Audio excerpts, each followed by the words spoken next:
Welcome back to Dave's Gone By on AM 1240 WGBB Freeport and AM 1240 WGBB.com.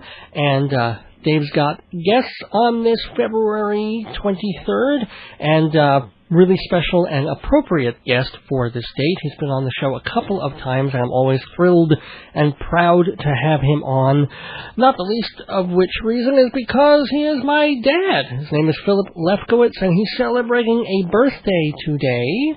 How many is it, Dad?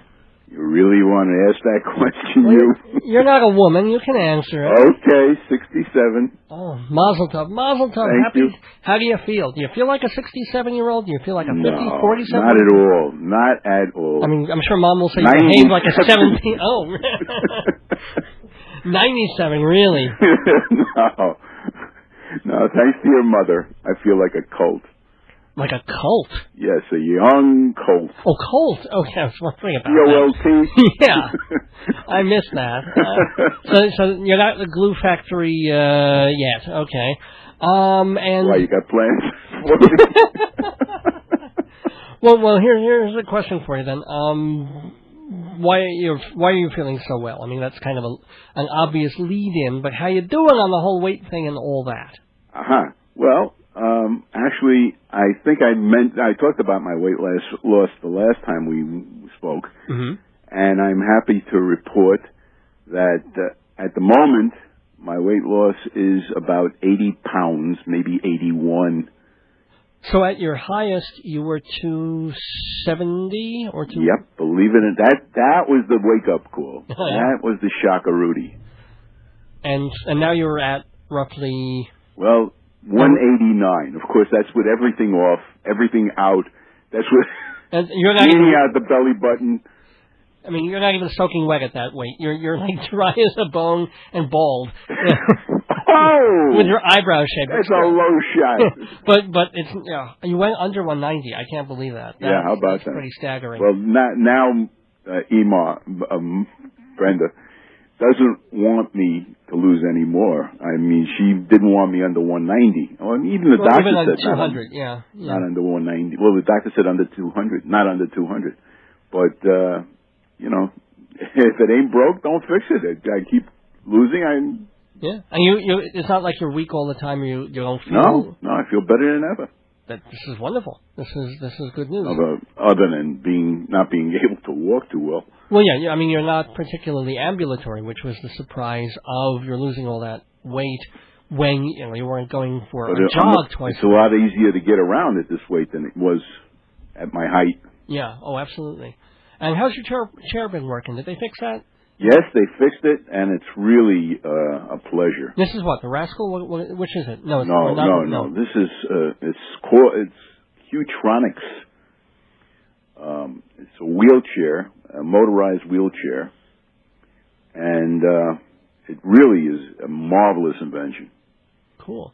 Yeah, there's this weird thing. I don't know if you read about it today in the news at Disneyland or Disney World, where they have this scooter for people who do have trouble getting around, but they can stand up, and they're not allowed to, I forget what it's called, but they're not allowed to ride it in Disneyland because it's not FDA approved or something. And meanwhile, thousands and thousands of people are using this thing because it's not like a wheelchair. They're standing up. It's more like a little moped go-kart thing.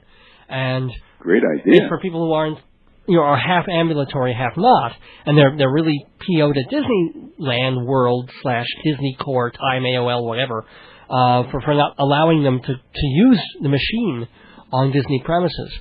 So we'll see how that works out. That's unusual. Anyway, and one of the things I know I can count on you for, especially on this radio program, are stories of your life and your 67 years of existence on this planet. On another program, we talked about sort of my birth and my history there, and then your romance and history of Mom and living in Brooklyn. Today, let's look at the military years, because you seem to get a lot of stories and mileage out of that. So you were in, the Air Force, right? And you were there in the force and then on the reserves, right? For 5.5 years on reserve, yeah, and 6 months active. Only 6 months active, but reserve meant you were every other weekend. No, it was one weekend a month. Oh. So it was a Saturday and Sunday once a month. Well, that's not so bad. And it was only 6 months of real, active duty. However, you do have to remember at that time I was working nights. Wow. And the job I was working required considerable overtime. And there were nights when I would go to work at 5 p.m., finish up at 1 in the morning, and then be begged to stay for overtime, and we wouldn't finish working until 7 in the morning. Get home, I'd get home about, let's say, 7:30 because I was driving, and then just shower, put on a uniform, and out to the base. Oh, wow. So I'd sit there all day Saturday at the desk trying to type stuff, and as I'm sitting there, I'm falling asleep, and I'd catch myself as I'm about to slide to the floor. Then Saturday afternoon, I'd leave there, get home, and just collapse until Sunday morning. And then you had to go back. And then Sunday I went back, but it wasn't so bad because I wasn't up all night the night before. And again, you would only have to do that part though once a month. Once a month, one weekend a month. 5 years. I'm sorry? But for 5 years. 5.5 years, yes. So some stories coming out of that experience. And it was in Texas. Or no. The active duty was in Texas, and then the reserves were in what, Jersey? The reserve unit that I joined originally started out at Washington Street in Manhattan. Oh. And for whatever reason, they moved to, a first move was to not Floyd Bennett. Right, Pat? No. No. It was very close by. It might have been Floyd Bennett. Okay. And then they closed that facility. And then they moved us out to Mitchell Field. Ah, Mitchell, okay, yeah. In Long Island. And, this is over a matter of years. Right. So whereas I started out in New York City, we moved to Brooklyn, and then we moved to the island. Which is almost sort of the story of your life paralleling. That's right, except that they made further moves after I left the unit. They wound up, I think, out at McGuire in Jersey. Well, you were well out of it by that time. Oh, my. So and every year, we were threatened in the sense of being called up and being sent to whatever the current crisis called for. And believe me, there was a crisis every year that I was in the reserves. But so that's what reserves really is, because I would figure you were only on the bubble during that 6 months of active duty. But when you're in reserves, they can... When you're in the active reserve? Yeah. Oh, they can call you up and send you anywhere. Wow, you got lucky. You were doing that You're for not kidding. I was right in between the various hostilities. Well, it was between Korea and Vietnam. Right. But thankfully, they somehow... And just in time on Vietnam. I mean, right after I got my discharge, boy, it really got hot over there. I mean, I feel bad. I don't want to feel like I didn't do my duty, but thank God. You did your duty. No question about that. I mean, was your choice... See, I'm trying to understand this. Was your choice doing 2 years of active duty or 6 months and then 5 years? Well, not if you wanted to be in the Air Force. If you wanted to be in the Air Force, it was 4 years of active duty. Ouch.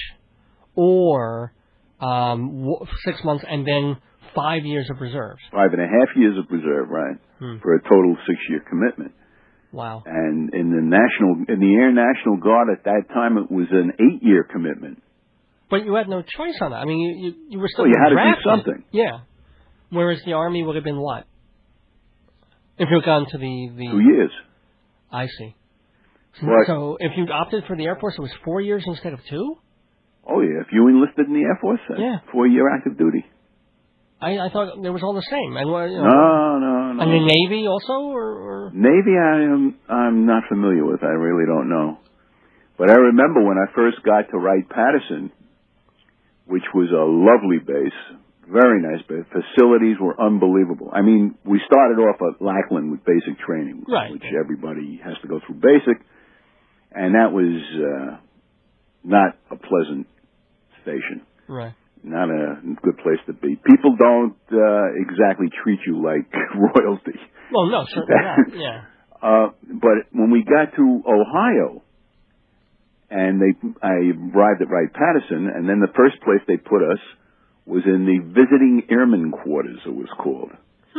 Well, it was a shack right out at Tobacco Road. I mean, it was so bad they didn't even inspect.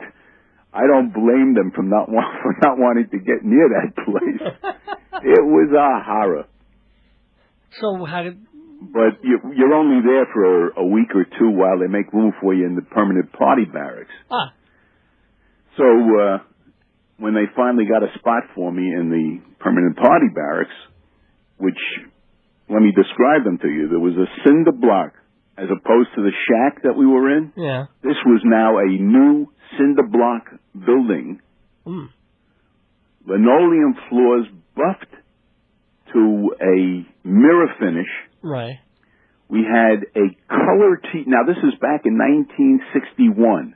We had a color TV in the day room. I thought I had died and gone to heaven. I mean, well, the food was fantastic. All right, yeah. I mean, they served. We had steak for breakfast once. Of course, there are more generals on Wright-Patterson Air Force Base than there are in any place else in the world. And the mess hall has a kitchen which serves officers and men. The officers go on one side, the men go on the other. But the food comes out of the same kitchen. And I got to tell you, anybody who complains about I give you an idea. Before I was getting out, I'm ready to come home. Yeah. And I had put on all this weight. No one would imagine that. And That's I said, really amazing, yeah. I can't go home looking like this. Wow. So I had about a month to go. I started swimming, and I started walking from the barracks to the hospital, which was a walk of about 3 miles. Right. And playing ball and what have you, and watching what I ate. Skipping breakfast every day, which is, I know, not a nutritionally sensible idea, but I was desperate. Yeah, but at breakfast they were serving you, chocolate milk and pancakes. I mean, it was astonishing. Right, exactly. And, urns of chocolate milk on along the wall, and regular milk, and for dessert, one day they had whipped cream, strawberry shortcake.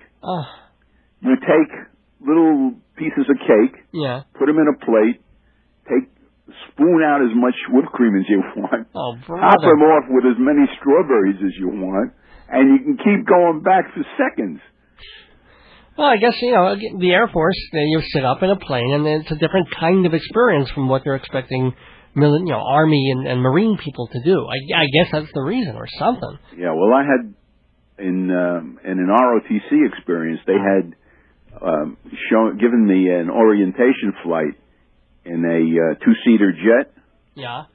And I'll never forget being plastered against the back of the seat and wondering if I could move my arms.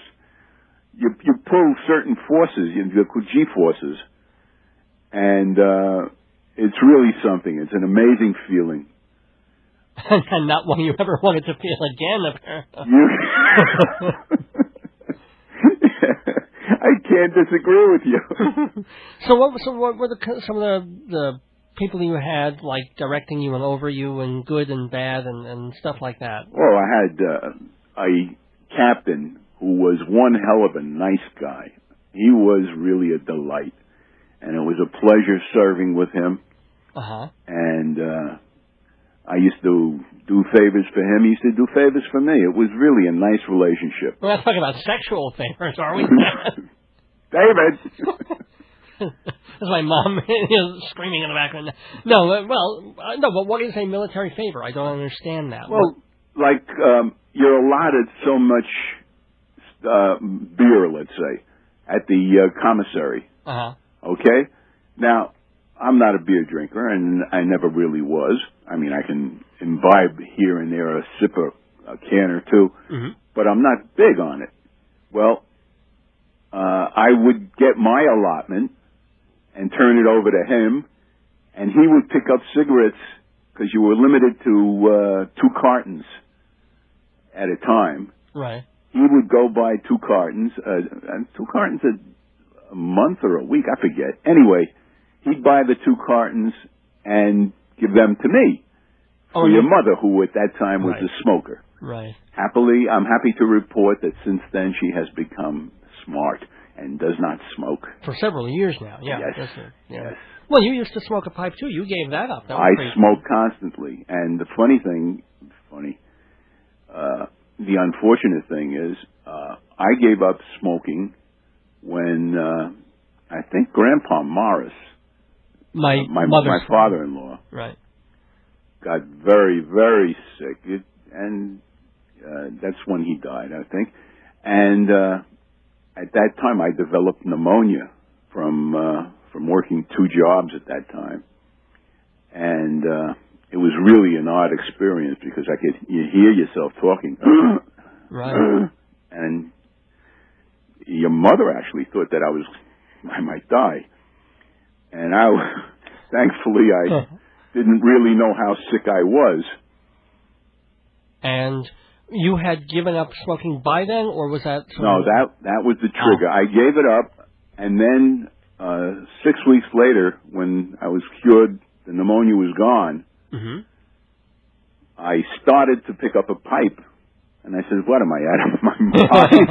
I just kicked one of the toughest habits in the world. Why am I going to start again? Very cool. And you didn't really miss it, did you? I mean, maybe once in a blue moon, but not... Well, especially if somebody in the vicinity was smoking a particularly sweet-smelling pipe, or I saw a pipe shape that I really liked, and I would miss it then. But that comes and goes, and it passes. It was not a huge deal. It was cool. Yeah. Cool. So, but getting back to your days back, and both active duty and reserve, any other cool stories or people? Well, my buddy Tony and I, well, we were always seen together. We were frickin' frack. As a matter of fact, the colonel had a nickname for us. He called us the Kosher Nostra. Kosher Nostra, But, of course, Tony is Italian. Tony's Italian, and I'm Jewish, and I thought it was a very clever name, and it stuck. But that helped you guys out, I mean, by sticking together. Oh, it was unbelievable. I mean, it was the only way to get through an experience like that is just have a very close buddy. I think it's very important. And one day I was always into fishing a little bit. One day I went and I bought some fishing gear, and I couldn't wait to try it out. So we get back to the barracks, and I'm in the parking lot, and I'm trying out this reel, because this is supposed to be really good easy casting. And I'm flicking the rod and casting the line, and people are walking by looking at me like I'm nuts, and telling the story. I think back on it, I don't blame them. What did they think you were fishing for? I don't know. Oh, man. Well, cool. Well, I want to wish you a very, very most happy and joyous birthday. I do want to add one more thing. Yeah, sure. That the first commander that I had when I got into that unit was a general who used to run to Washington all the time, especially when something broke out. And, take my boys, please, take my boys. In other words, these are the guys who I'll bring to the front line, yeah. And it looked really bad. So finally, after about 3 years, he gets bumped upstairs. They break our hospital unit down because there were only 2 places that they could put a unit our size. One was in Texas and one was in Ohio, and they already had staff there. So they broke it down into 2 squadrons, medical service squadrons they called. so that they can throw you on a plane easily and move you quickly. And the surgeon who took over the unit, fortunately, was not a gung-ho guy. He didn't want to go either. And that was his, when he introduced himself to the troops, he says, "Hey, fellas, I don't want to go any more than you do." Wow. So we were awful glad for the change in command, and especially when the general said, "The only thing I regret is not having had the opportunity to lead you on active duty." Come on. Please. What a Is he still, have you heard of him since you left? No. Checked on him? Have you Googled? No. No. Well, have you stalked him with a machete or something? Well, he did all right by me, actually. Well, I mean, yeah, maybe he's but putting on a big show and really had no intention of sending anybody, so who knows? To give you an idea, when I was doing my 6 months active duty, and I had a week to go, I had 5.5 months done, and a week to go, and this general comes walking over to me and he says, "Are you one of my boys?" I said, "Well, I'm with the 635th Hospital Unit." He says, Yeah, one of mine." He says, "What are you doing? How do you like it? How long are you going to be here?" I said, "Well, actually, I'm due to go home at the end of this week." At the end of this week. He says, "Well, why don't you stay for another week and come home with us?" And I said, "Oh, sure, yes, sir. Good. My wife has plans." Because what would have happened? Well, I don't know what would have happened, but I couldn't wait to get out. Oh, yeah, okay. Oh, in other words, you could have left, and he was asking you, why not? He was asking me to stay another week. Yeah. Which was almost as bad as when I finally got my discharge. And another colonel, well, that was a general. The colonel, a light colonel, said, "You really ought to think about re-enlisting. The advantages." This is after 5.5 years of going to meetings, falling asleep practically, from falling off the chair practically on Saturdays after coming off of work at 7 in the morning. Right. Oh, yeah. No, I mean, that's their job, is to keep the people in there, or keep good people, but you have to turn around and say, for what? and as you said, any time, when you are on, even if you're falling asleep in meetings, one phone call, and you could be on your way to, Swaziland or whatever. We tried to enlist help in getting me back to re-enlist. He spoke to Tony, and he said, try to get him to re-enlist. He says, because we used to drive together. Yeah.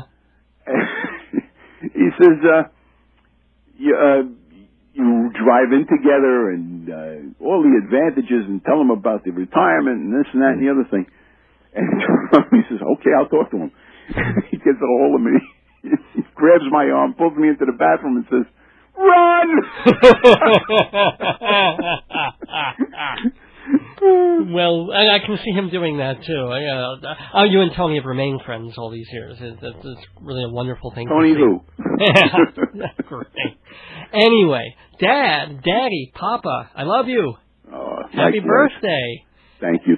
And many, many, many, many, many, many, many, many more. God willing. God willing. Hopefully this time next year I'll have you on again as my guest on Dave's Gone By. You'll tell me more stories about other aspects of your life. Okay. Great. And stay happy and healthy. You too. And to my darling daughter-in-law and my grand puppies. Yes. Love to everyone. Same here.